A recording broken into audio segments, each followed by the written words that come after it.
Minsan ako ay nagagahan dun sa bandang nagtahan. Mayroong nagkagulo sa isang tambayan. Ang usap-usapan ay tungkol sa isang hold-upan sa isang pampasaherong sasakyan.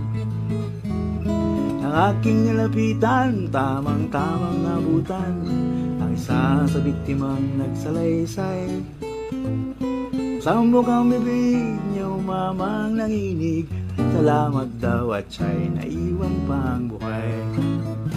Nanakawan na at na-hold up si Juan, ngunit ang hold-upper pa ang pinasalamatan.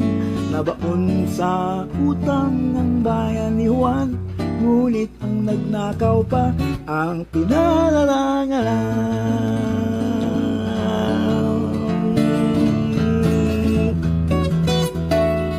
Isang kinsenang kayod ang pinagpawisang sahod, nahulog sa kamay ng magnanakaw. Pati si Jarte at aling mukhang pasyente at lolong halos di na makagalaw. Relosing-sing at hikaw, pati ngiping natutunaw, sinimot nung desenteng lalaki. Mabuti na lang daw at mabait siya umamaw, sila'y nabutan pa lang pamasahe.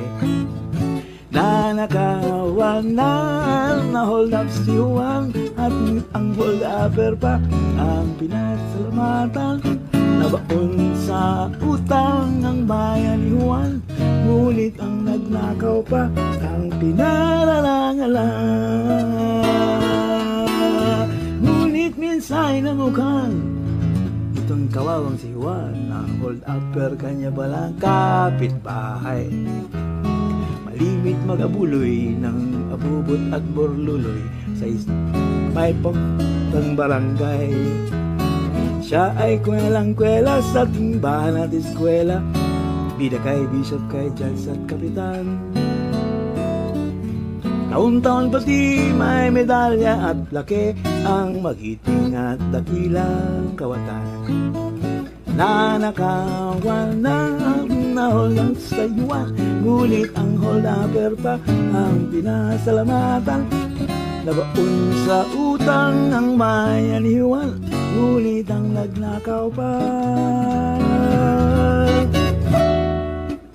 ang pinalalangalan.